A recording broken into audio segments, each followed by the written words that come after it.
All right, Anwar, I'm bringing you back into this. We're going to play a game. And I think this actually has a chance to be really good.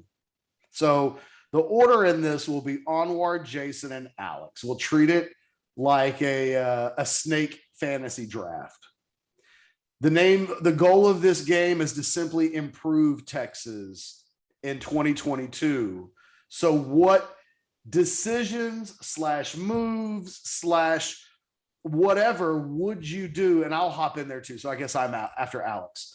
What would you do when this season's over if you're Steve Sarkisian to, correct what has gone wrong? And Anwar, you can name anything. You can replace coaches, whatever you want to do. What's the first thing you're doing? You should take something off the board for us to make it more challenging. Okay. You know what I'm saying? Because we could all say offensive line, right? And that would be like too easy, right? So I don't necessarily mean talent acquisition, right? Other than a very go sign 10 guys in the portal, other than something like that, that's kind of I don't that's fair. I wasn't thinking of it go get Devin Campbell. That's not exactly what I meant. I meant it more along the lines of bigger picture things that you can do, culture, team building, correcting staff issues.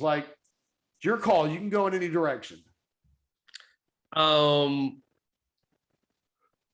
think that the one thing that probably needs to occur is Sarkisian making sure that him and these players are on the same page as far as expectations, whether it's team meetings, the promptness, all those type of things, whether it's demeanor afterwards, whether it's after a loss or not. This probably needs to be some sort of some little bit of correcting.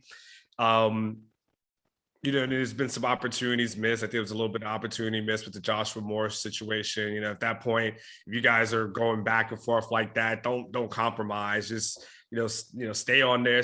You said it with your chest beforehand after practice. Stay on that porch and say, all right, go ahead and go. So I just think getting on the same page with guys as far as this is who I am as a coach. This is what you should expect from me as a coach. Yeah, I might be cool with you, but don't take my kindness for weakness. I still want you guys to do X, Y, and Z. If it doesn't happen, this is what's going to happen. Don't ever sleep on it. Probably do a good job of making sure his assistant coaches are delegating the message, so because a lot of times it's hard to, every guy doesn't interact with Sarkisian. So the assistants have to be the guy that carry it out. It just kind of makes sure that everyone knows what really is, expected from start to finish. And that's kind of like my initial thought. And I would like to reserve the right to come back if I think of something else. Well, we're going to come back to you for sure. So First off the board, reestablish expectations, program expectations. I think reestablishing his authority. Okay. As style and stuff. That's kind of what I got from what Anwar said. Right? Yeah, just his authority, that I am the authority figure on this team, and some shit is just not going to happen, and some shit I'm just not going to. I could be the coolest person in the world, but don't put, what's to say? I'm not a killer, but don't push me. I think it's got to be like that. Okay. And look, I think that's a fair thing. It's somewhere on the list, whether it's the first thing or the last thing. It has to be on the list because part of why we are where we are this week following the last week has been the inability to fully nail that. It boggles my mind that he went to a practice on Wednesday in November and was like, fellas, meetings. Showing up on time, need you to do that. We got to stop with the showing up late thing. And then it blows my mind that from that, a player and him had a confrontation. You know what I mean? Because this feels like day one, Tom Herman, sit the fuck up kind of stuff, right?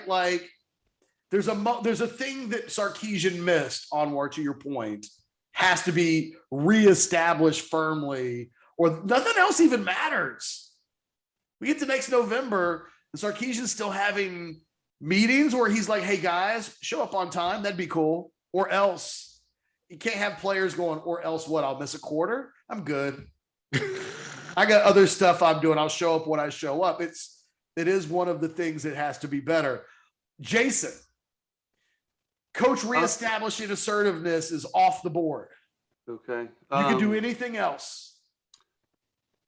I don't know if this will apply because we kind of took some things off the board. My answer initially when you posed the question was going to be find a way to get Quinn Ewers on this roster. Is that an answer that will stick here? Because if you get Quinn Ewers, maybe it answers a lot of your quarterback questions. It probably helps in recruiting. I'll allow it. Okay. I had a backup Great one. answer. So I don't understand why that one should be off the board. That's a great answer. well, we're talking about talent acquisition and you can't, Devon Campbell, but yeah, I mean, work the transfer portal and hopefully potentially at quarterback, listen, I'm not saying Quinn Ewers is transferring. I mean, we all hear these rumors and pops up on our board seemingly every day on the message boards, but because I think it pops up on the message boards because it makes sense. He's buried on the Ohio State depth chart. They've got a really good young quarterback, so he's not going to be playing at Ohio State anytime soon. So if in a perfect world Quinn Ewers enters the transfer portal, get Quinn Ewers to Austin, train him under Steve Sarkisian. He could probably be or potentially be your starting quarterback from day one as soon as he steps on campus. And he sure as hell would help with a lot of other talent, including those offensive linemen we talked about, including a guy like Evan Stewart. That is, if I'm assuming Quinn Ewers was to maybe transfer in December or something before those guys sign their letters of intent. So, yeah, I've got a backup one that I'll hit on when we come back. But if you can get somebody like that that's a program changer at the quarterback position, do it. Quick question for you, Jason. Why would Ewers come to Texas? Besides, Sarkisian's a quarterback guru, but the team itself is shambles at 4-5 and needing a roster rebuild. It's as close to shambles. I don't want anybody to be like, that's too harsh of a word. But if you're Quinn Ewers and you're looking at who's Quinn Ewers got at receiver next year other than he's at Ohio State and they have 3 first-round draft picks in the starting lineup at wide receiver. I'm a little curious that like if he transfers, Texas is automatically thought to be the school. Easy sell for me. A, coming back home. B, he grew up a Texas Longhorn fan, he and his family. C, you've got Xavier Worthy, you've got Jordan Whittington, you'll have Troy O'Mary next year. To me, it's an easy sell. D, hey, yeah, we're 4-5. If you're a coach talking to Quinn Ewers, yes, we are 4-5. But you know what? A player, if you're our quarterback, we're 7-2, 8-1, and we are right there in the thick of things for the Big 12 championship and maybe even a bigger piece of the pie. So you can sell him as being the missing piece. It's not like, other than the second half of Iowa State and Arkansas, Texas isn't getting the shit kicked out of them every week where you can say, all right, we are very far off from being a competitive team. You can sell Quinn Ewers on saying, hey, dude, if you were here, we wouldn't be 4-5 this year. We would be right in the thick of this championship race. So there's a lot of selling points. Now, would it be a guarantee he'd come to Texas? Absolutely not.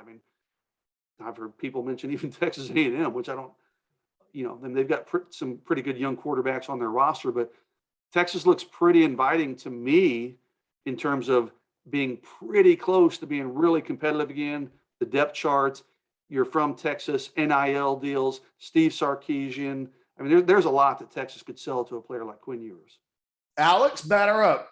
2 things are off the board. You can't take a quarterback. That's off the board. Jason, pick Ewers. I'm just going to file that under the category of need to get a quarterback in the portal, i.e. Fair enough. Because they do have to, if not Ewers and Ewers doesn't transfer, it's not like, oh, well, we're done. We'll go with what we have. I'm going to add a little bit to yours. But they should get Ewers. I think it's go get Ewers is the answer. He's the added bonus. The quarterback would be nice, but Ewers comes with a lot of perks, doesn't he? Mine will just be here's mine. It's a 2-pronged approach to it, and it is a coordinated effort, almost like a systemic overhaul of the way that these defensive linemen are being worked out on one side, I want Torrey Becton if I'm Steve Sarkisian. I want lower body strength and I want explosion. I want front squats. I want power cleans. I want hang cleans. I want to do body weight stuff like pull-ups.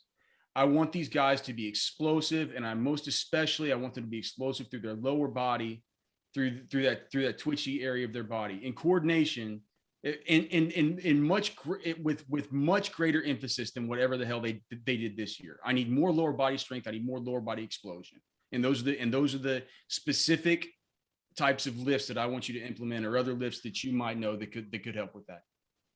Secondly, in coordination with that, when we get into spring football, I need Bo Davis to work on this goddamn pad level for these guys. I don't see these guys enough firing out of chutes. I don't see them enough where they line up. They got to fire out of the chute, take on a dummy, push that guy out of there. The same way that you see with some of these offensive linemen when they're taught to fire out low. These defensive line guys need to learn how to fire out low. Their pad level has been atrocious. Football is a game of toughness and of pad level. And if they can't get that right, they're not going to be able to stop the Breece Halls of the world. They're not going to be able to stop the Kennedy Brookses of the world down the stretch in these games. I forget the name. He might as well have been called Kennedy Brooks, the guy from Ohio State, or the guy from Oklahoma State. Like, until they can be stronger at the point of attack, until they can be more explosive at the point of attack, they're not going to be disruptive at the point of attack. And they need to do so by gaining strength in their lower bodies, explosion in their lower bodies, and as importantly as all that, the discipline to keep their pad level through football games. Interesting.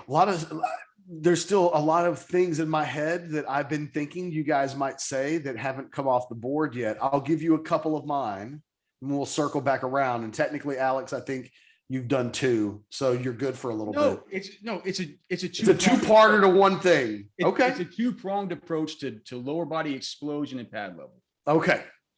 I'm on the swing back on this snake draft. I'm going to go with my tried and true. I think they need to sign 10 guys from the portal.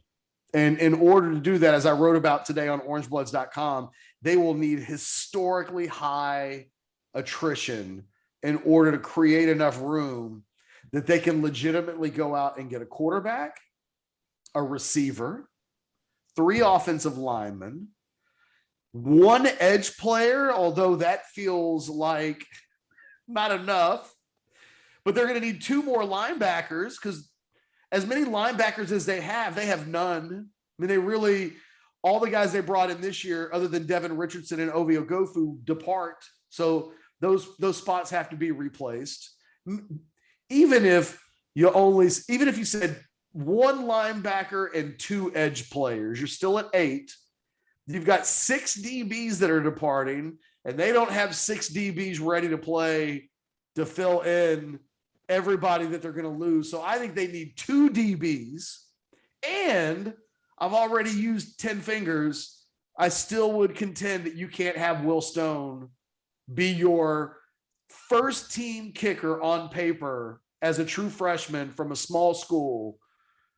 You can't plan on that. You have to go out and get a kicker in the portal that can be a bridge. And if Will Stone wins the job, is he the kid from Regents? Fantastic. Is he from Regents? Yes. Yes. And he's had a really good year, but I mean, Dude, going from high school to college is my teammate from high school, Sam Thompson's the defensive coordinator there. And I talk to him sometimes when I'm picking up my daughter from school. And he says that, I mean, from what he says, that kid's never going to miss a damn field goal the whole time he's at Texas. I would still go out and find a transfer kicker to compete with Will Stone, so that you're just not forced into a position where such an important position is being handled by a guy who's playing at Regents, who's never played in front of a crowd of, what do you think, Alex, more than a few hundred people? No, I've never been to a Regents football game. Yeah, I haven't either. So I don't. What about my guy Bert Auburn with the crazy hair? Catch the preferred walk on they've got. I mean, maybe that guy's the answer. Yeah. Bert Auburn. You can do that, but again, look, if they don't have the space to do it, I'm not ranking kicker over these other needs. I'm saying in a world where if the numbers get crazy, I mean, they've spent 2 scholarships in this class on special teams, so they clearly take it very seriously. If you're really taking it seriously, it would at least be something to think about. But I'm all about, you got to go get 10 guys, and it's the Mel Tucker approach to building a program. It's new. Steve Sarkisian will have never done this at any place he's ever been before. So easy for me to say, figure it out, Sark, and go shopping. And Bo Davis is like, get your ass in the portal. Like, Sarkisian will need room in the portal. So I guess there's a 2-pronged approach to this, Alex. You've got to go get 10 guys in the portal in addition to everybody they sign in recruiting. But they've got to really push flushing dead weight out of this program. Otherwise, they won't have the ability to go get the 10 guys that they need. And they need so much immediate help going into next season that, having 5 spots and donate, like 4 of them being offensive linemen, let's say, like, that's not good enough. There's just too many needs, and they're going to lose depth that's not even contributing, but they will lose players that would have otherwise helped. So they're going to need reinforcements everywhere, and it can't be true freshmen that are doing that. So on one hand, they've got to go out and sign a bunch of guys out of the portal this year. But in order for that to happen, they've got to trap door and flush out some of this dead weight on the roster. They can't have, let me look at this. So one of the things that Jason and I worked on yesterday, and to his credit, he did all the work. And then I handed it over to Blake Skaggs, and Blake made it look pretty. He made it look pretty. But they have 12 linebackers on scholarship right now and 11 wide receivers. But that's because a few wide receivers have already left. But, most of those guys aren't playing at all. That's 23 players at 2 different positions. When Alex, how many linebackers do they actually use that they feel good about? 3? Well, 4, Overshone and Brockermeyer. Yeah, well, they played, but you got to remember also they've been playing David Benda a little bit lately, and then also they've been playing Adele Adeoye, but they've been playing him also at over at the edge, because they're just they're throwing any spaghetti at that wall that they possibly can.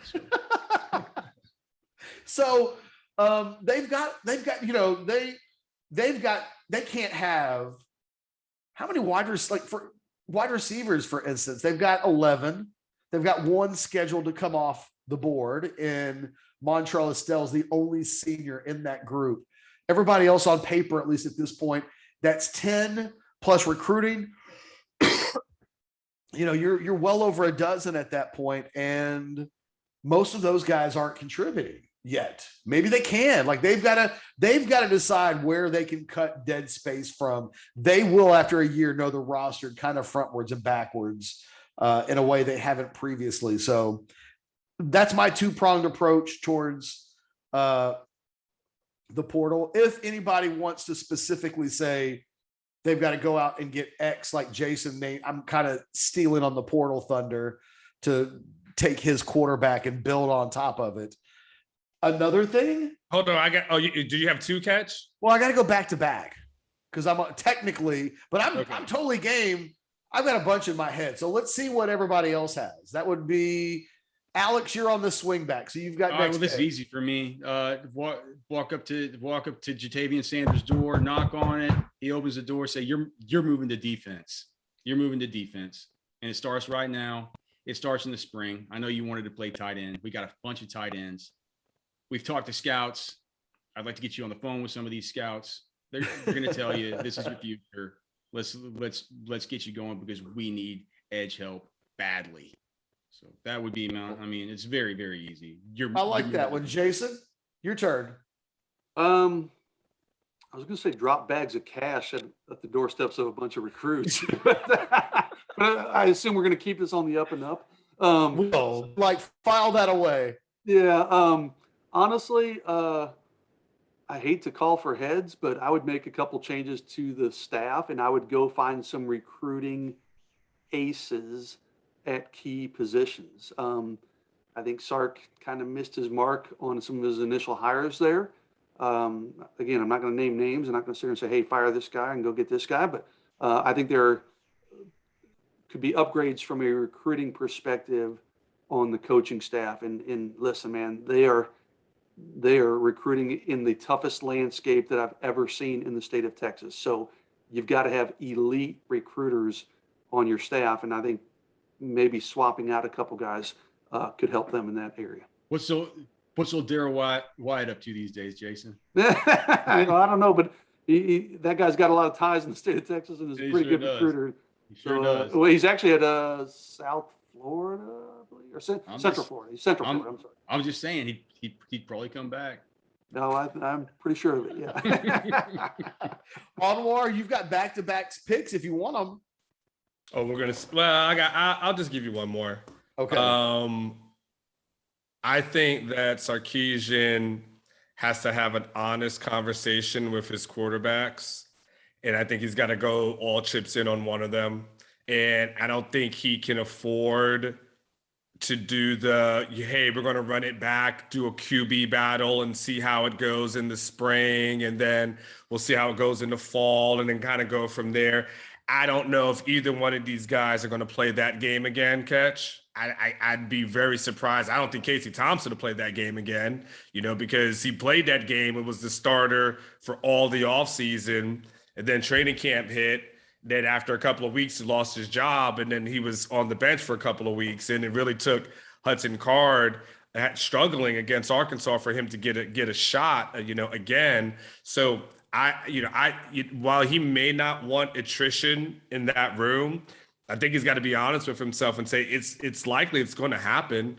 It's like the odds of getting both of those guys to run it back to do another QB battle second straight year. I don't know. I think he's got to focus on getting one guy just ready to go. Whether it's Casey, whether it's Hudson, you need one of these guys playing at a all Big 12 level consistently all year long for this team to have a shot to win a Big 12 title next year. So for me, I think he's got to figure out who is this guy going forward. Tell him you're going to be my number one guy.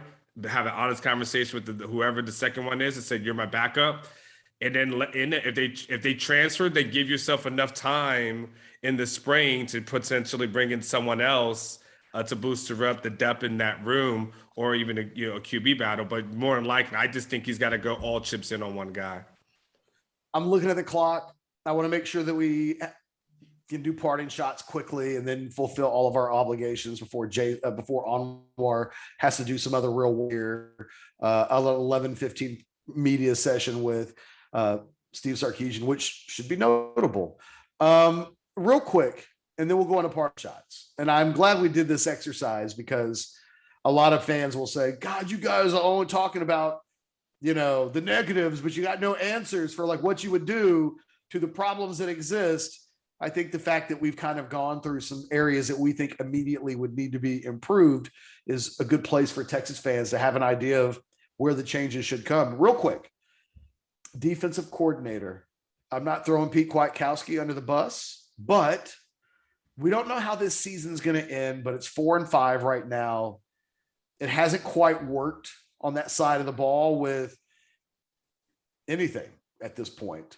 I guess my question is, we've covered enough coaches now with Charlie and Tom to know that one of the tried and true answers is to change coordinators. Is that a move? Is anybody of the opinion? And Jason, you didn't name names, right? And I don't even think you were talking about Kwiatkowski when you talked about making a couple of staff changes, but he can't fire himself as the offensive coordinator. And I don't think anybody would ask for that. Defensively, can he run it back with the same defensive coordinator, or is the results from this season require immediate emphasis? Anybody got an opinion? Because I'm not sure the answer. I mean, Coach Kwiatkowski came in as one of the most respected coaches in all of college football as a defensive coordinator. So to me, it's like to see the players he's put in the league, to see the defenses that he's had, to see the monumental loss that he was viewed as by anybody associated to anything in Washington football. It was like it was a major, major blow. So, and I'm not just talking about the university. I'm talking about like the state. He was like almost considered like a state treasurer. He would go to high schools and, like, so I don't think that I don't think that it would be right to fire him after just 1 year. I don't, just with that level of professional, that just doesn't seem, I'm trying to think of the word. Like, it doesn't seem appropriate. Yeah, appropriate, right? Like for that level of dude, man, you should give him more than a year. With that said, a change in scenery and a change of your opponents, and a change of who you're playing, and all these dynamics. Maybe the dynamics for him are better in the Pac-12 or something like that. So I don't say he gets a lifetime get out of jail free card based on his laurels, but I do think that I think it would be a little bit hasty to go ahead and do that after one season. Anybody have a different opinion from that? No, I tend to agree with Alex. And I mean, he's not sitting there playing with a star-studded lineup either. So, I mean, it's you got a couple plus players on that defense. Even that's debatable, but he needs to be better, but I don't think you kick him to the curb after 1 year. Consensus on War, you're on that same page? Yeah, I mean, there's enough changes. I mean, hell, if you went to do an exercise one time, just go through the amount of coordinators and position coaches that we've seen at Texas over the last, 8 years or so, or probably even more than that. And it's at some point, you got to say, all right, give a guy a chance to build it and see what happens. So see what happens after year two. We're having the same conversation after year two. Then you have to reevaluate. They've had 3 straight years of different coordinators. So you can't necessarily look at it as just did Kwiatkowski have a bad year? Probably, but man, you got to stop this thing where every year, because if that's the case, your seniors next year on defense, let's take a guy like Keandre Coburn, Moro Ajomo, Tavondre Sweat. Every year that they will have been on campus, they'll have had a different coordinator. And there'd be seniors. So yeah, you gotta have some continuity. I'm with you on all that. I just felt like we probably needed to at least ask the question, given the historical failures of that unit to have statistically one of the worst defenses in the history of the program. All right, let's go into parting shots. Anybody got one that they're ready to tee off? I mean, I don't have much of a parting shot this week. I hadn't really thought about it. I guess my parting shot would just be, look, Texas is where Texas is. If you're a Texas fan, I mean, I know it stinks right now. I'm an alumni of Texas. My wife was Texas Palm Squad. She's about as crazy about these Longhorns as anybody.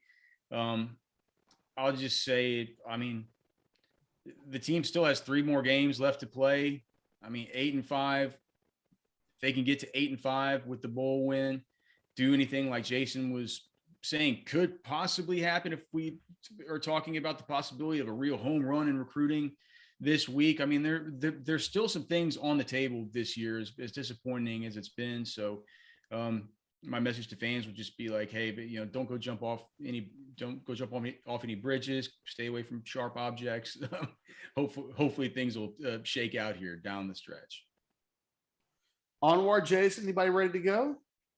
I'll jump in. This was not my intention to be my parting shot, but we were talking about quarterback recruiting and transfer portal and so on and so forth. And I just got to thinking, like, I don't think Malik Murphy, I don't think we talk about Malik Murphy enough. When Texas took his commitment, whenever it was, it feels like forever ago. I mean, he was a project. He had yet to start a varsity game. They had their spring varsity season. I'm looking at his stats here. As a sophomore, he wasn't starting. He completed 45% of his passes. His first year as a starter, varsity starter last year, completed 55% of his passes, 9 touchdowns and 4 interceptions. And we'd watch the games on the internet and say, all right, he's got the tools. I've seen him in camps. And I mean, this kid has the tools, but he needs a lot of work. This year as a senior, and again, not on a great team, not surrounded by a lot of talent, he's gone from 45%, 55%. This year he's completing 67.5% of his passes, 15-6 touchdown to interception ratio. He's going to enroll early in January. I don't understand why. He's a Rivals 100 member, but nobody seems to be giving Malik Murphy much of a chance to be You're the right, guy Jason. at Texas. Is he going to come in next year? Spring. What's that? Yeah. He could be a story this spring. He could be. And listen, that's a tall order to come in and beat out 2 established quarterbacks. I'm not saying that, but I'm just saying I think Malik Murphy needs a little bit more respect and appreciation. They're in the playoffs. I actually thought about flying out this week, but with big recruiting weekend in Austin, I'm going to stay. If they win their game this week in the playoffs, and I forget who they're playing, but it's a pretty tall order. I think I might try to fly out next week to see him and a couple other California kids. But yeah, I don't know. It seems like Malik Murphy, like he was all the talk when he committed, and now you never hear his name mentioned. And listen, I mean, in 20 years of covering recruiting, Malik Murphy's about as easy as a kid to root for as you're ever going to find. So if you're a Texas fan watching this, and I'm sure you are, you'll want Malik Murphy to be successful. He's just an amazing person, an amazing character, amazing kid. But yeah, don't sleep on Malik Murphy, man. He's had everybody's talking about Quinn Ewers and Arch Manning, and it feels like Malik Murphy's kind of been thrown to the wayside by a lot of fans, and he's made a lot of progress.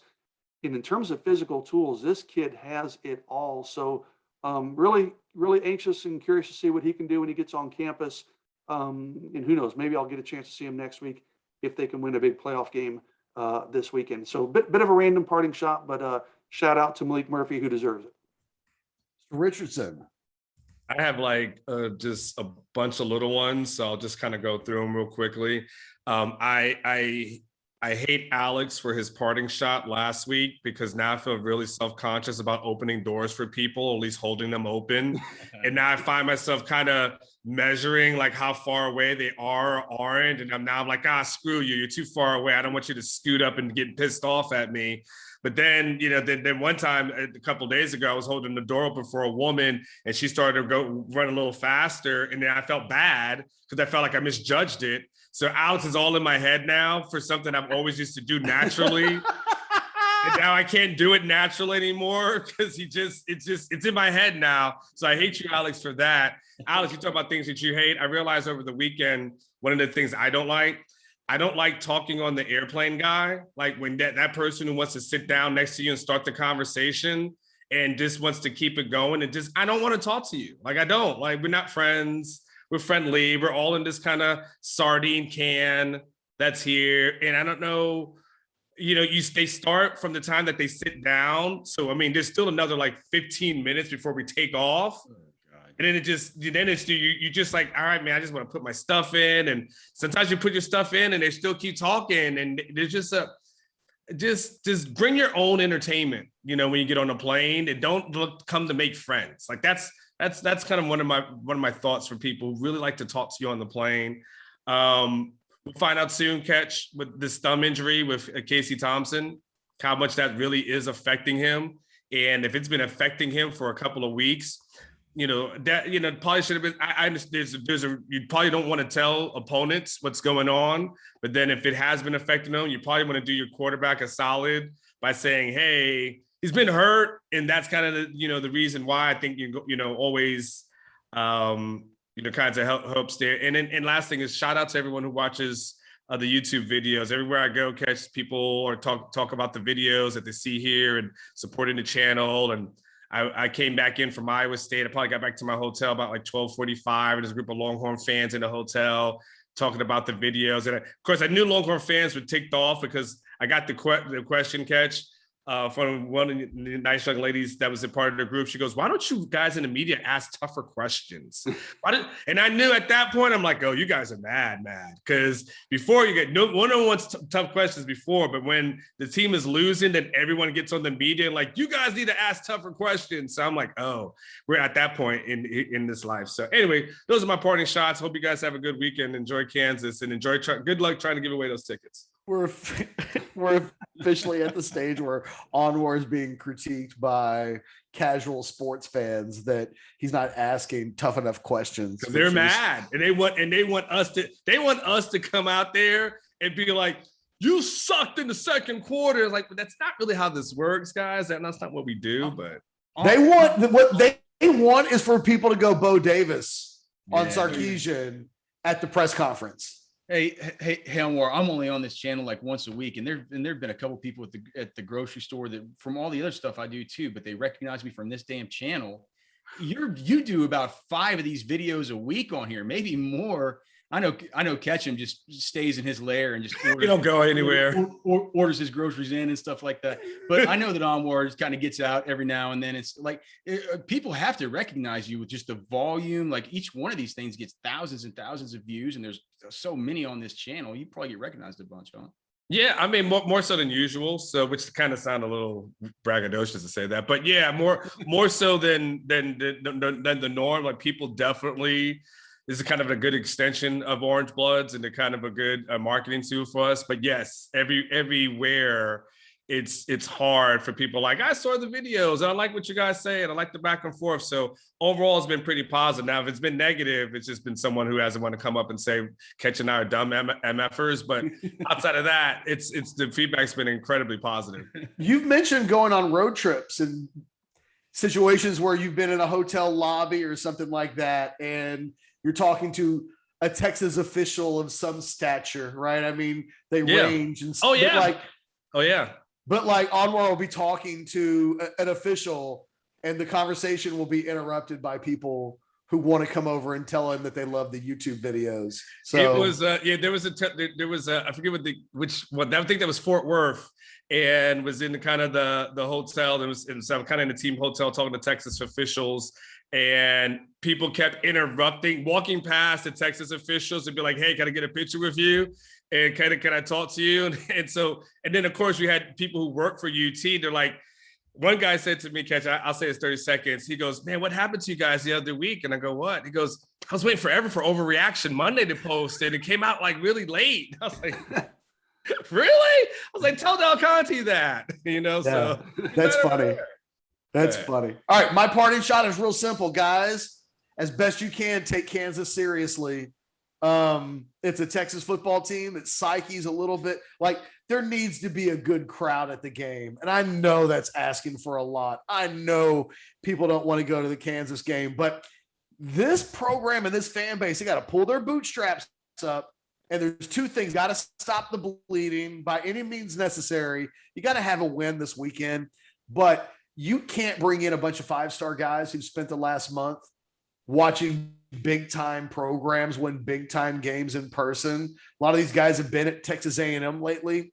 You can't have them come in this weekend and the atmosphere be just shit. So there's got to be some sort of a night game atmosphere that will at least impress recruits.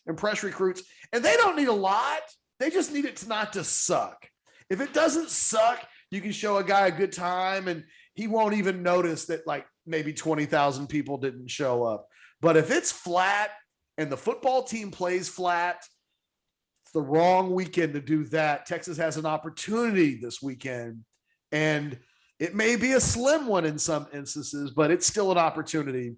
They can't completely blow it by continuing what's happened for the last month. Got to get a W, and the fan base has to at least in person not create an atmosphere that would turn recruits off. There, that's it. For myself, Anwar, Alex, Jason, good Modcast today. I really enjoyed kind of where we went with that. I hope you guys got a lot out of it. Do this. Like the video, subscribe to the channel, ring that bell and get notifications. And in the comment section below, what's the one change above all else, all the things that we mentioned, that you think is the most important thing that has to change in, let's say, the next 12 months. But thanks for watching. We'll do it again next week. You guys be good to each other. Later.